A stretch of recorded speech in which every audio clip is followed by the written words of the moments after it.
Welcome to what is unfortunately becoming a weekly series on the channel of upcoming terrible AI news. Welcome to Bad News Monday. It really does seem like every week now we get a new headline about the state of AI in animation somehow. Looking at it from the outside, it's like the traditional animation industry is under siege as AI tech companies bombard the media with their advances and animators try to hold on and keep, well, their jobs. While we had already seen Universal and Disney sue to protect their copyrights from AI companies, we now have the entrance of a new player on the field. Japanese animation studios like Studio Ghibli and Shueisha have thrown their hat into the ring and are joining the growing number of big studios pushing back against AI. That's great. Coca, which stands for Content Overseas Distribution Association, is a Japanese trade group which represents major animation studios like Studio Ghibli, as well as game studios like Bandai Namco and Square Enix. This organization recently sent out a formal request to OpenAI in October 2025,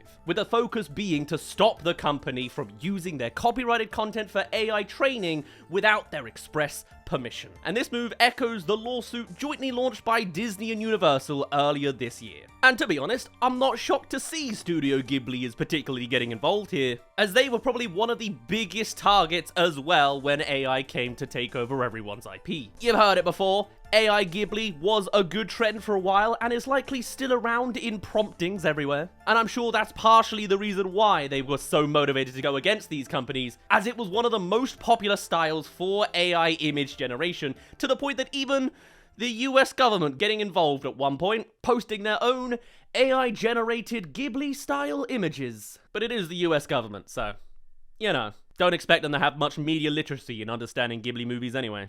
Thanks for the offer, but I'd rather be a pig than a fascist. So naturally, the studio have taken a pretty strong stance against AI, choosing to take more experimental choices in the direction of 3D a few years ago with Earwig and the Witch, which ended up kind of disastrous, but I'm sure we'd all rather them try and make 3D work as opposed to going AI. Not to mention Hayao Miyazaki, of course, the super artist man of grit and human labor, isn't going to want someone to automate for him. In fact, we've seen a couple times of new artists trying to showcase generated content to him, to which he said, "That's incredibly insulting to me, and reminds me of my disabled neighbor." Blunt, but you could understand his stance. By the way, it's funny actually looking at some of these AI-generated Ghibli images because they just feel so off, right? Obviously, the AI doesn't understand how artists use warm colors to feel nostalgic, so it just kind of puts this piss yellow hue filter over everything. So I guess it kind of fits in for the kind of people that would just slap together a Ghibli image. It's the same kind of blanket piss filter that you usually get in films set in Mexico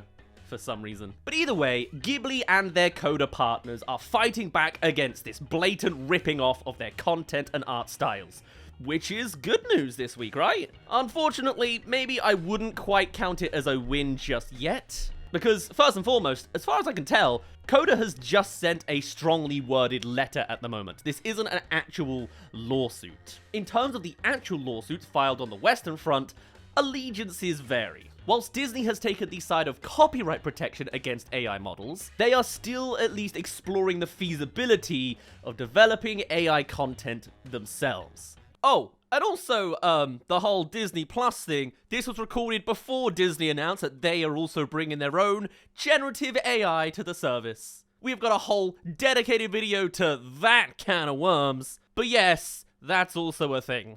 And this is the exact same stance as some of the Coca companies as well. Square Enix, for example, have said that they want generative AI to be doing 70% of its QA and debugging by the end of 2027.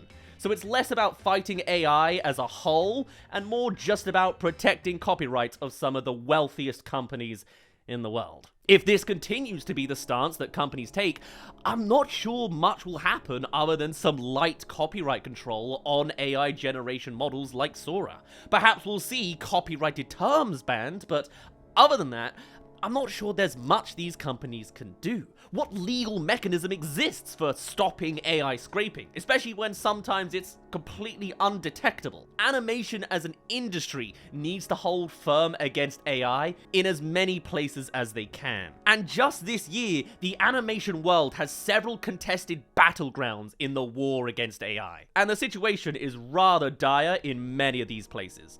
Hollywood, for example, has been starting the process of recently opening up to AI in the animation space, not to mention with Disney Plus in America. Whilst many animation studios are resisting, like Illumination, which has taken a firm anti-AI stance. We're now seeing seriously talented, award-winning filmmakers turn to AI in their movie-making pipelines, especially on a lower budget too. Take, for example, Academy Award winners Michael Govier and Will McCormack. These two were behind the animated Netflix short, If Anything Happens, I Love You, which was released to accolades, scoring them their big win. It was a lovingly crafted, heartbreaking story dealing with the heavy concept of losing a child in a school shooting. It's deeply emotional and it's human. And now, those same creators are turning to generative AI to develop their new film, All Heart. What an ironic name. Their goal is to tell an extremely human story using AI animation techniques, but ironically, they are among the first to turn away from human labor for AI film techniques. Well, sort of. It's a bit complicated there. I can't tell if this is really worth worrying about. I mean, in my head, I assume all AI animation is bad, but I'm not sure this really classifies as AI slop, as it seems like they're using custom software only to help a team of animators animate using their unique style.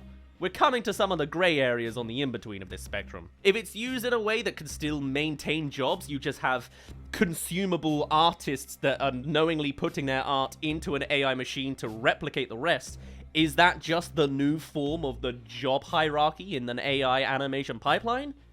Is that bad? It's kind of what Corridor Digital did a few years ago. I don't know where to stand on that. Because therein lies the convolution. I don't hate animation with AI-driven tools on principle. If that were the case, I'd probably not be able to watch any 3D Disney or Pixar movie from the last 10 years. Those companies have been pushing the envelope with new computer animation technology, and a lot of those things are driven by machine learning. Take the animated eyes in Pixar movies, or the elasticity of character skin in Disney 3D efforts. I'm really, truly fine with this. And if Govier and McCormack's AI workflow is more like that, just tools to do the job, I don't mind. But the question in terms of AI ethics is and always will be that of art theft. Hello there, thank you for making it to the halfway mark of this video. Come subscribe if you haven't already for more AI animation news. We'll be keeping up however begrudgingly we can, and chances are we'll keep it to the niche of animation specifically. If I talked about the drama of AI in every context, I'd ironically have to become an AI YouTube channel, and I hate even the title of that, no matter how critical it actually is. Anyway, let's get back to the second half of the AI battlegrounds across the globe, or whatever I title this thing.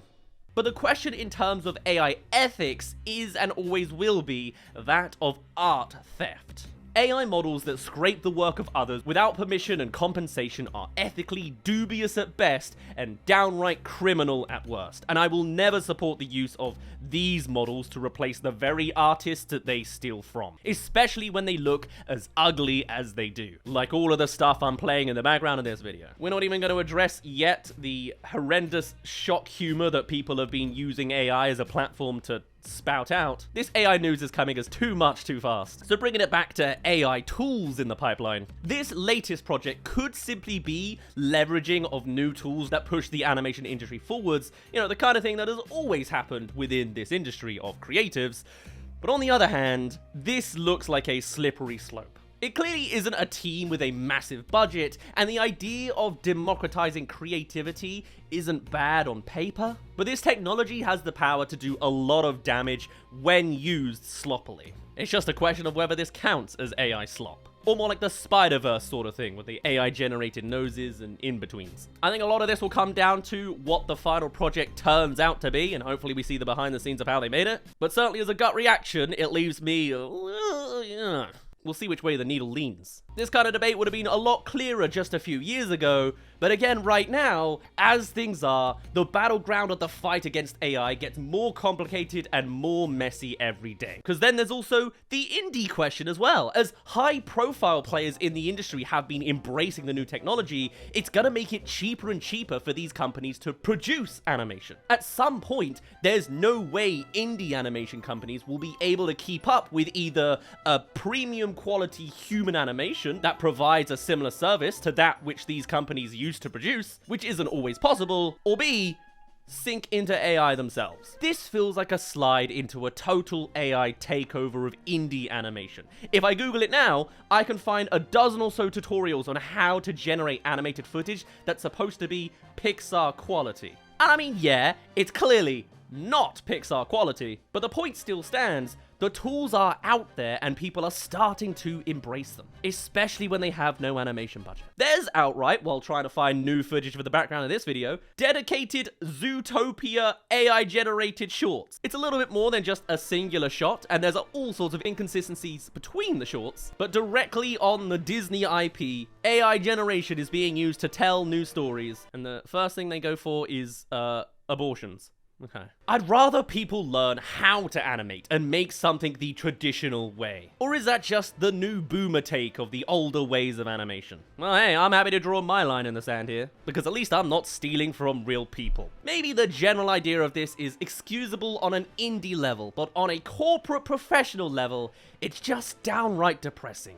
Jump back a few years to the early 2020s, just before this AI animation mess really blew up, and studios would have to employ many people to develop an animated short film. But now you see major companies like Coca-Cola releasing those AI adverts for the holidays again. They'd employ so very few people comparatively. I mean, they're claiming they employed about 100 people to work on that AI commercial, but then had to go out of their way to pretend that it was animated by hand when it definitely wasn't. And besides, they basically reused the exact same ad last year, just redone with slightly better AI technology. You can kind of compare the two as like a litmus test of how far animation's come in a year. Either way, it's so lazy. And the fact that they're claiming that this is authentic, that is a real problem there. The state of this ongoing battle, looking at how companies are fighting back against the technology, is that companies really don't care about anything but their own bottom line. And once the money flows in for AI, it is a cash flow that they won't ignore.